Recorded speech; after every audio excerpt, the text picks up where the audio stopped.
মসুর ডাল কীভাবে মাখিয়ে রান্না করে দেখাবো তোমাদেরকে। আমি এখানে কাঁচামরিচ দিলাম,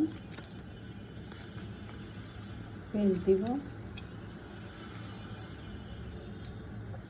জাল খাও সবাই, তাহলে এখানে বেশি করে জাল দিতে পারো।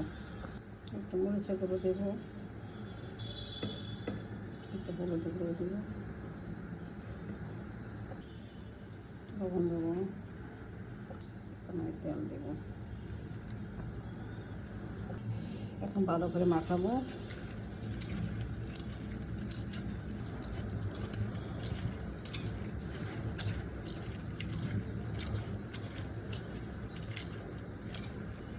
অল্প করে পানি দিয়ে দিলাম।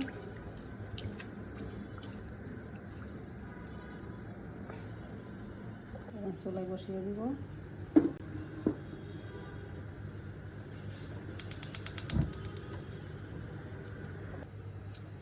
বাকিটা আমি দেখাবো না, ওটা আমি পোস্ট করব পরবর্তীতে।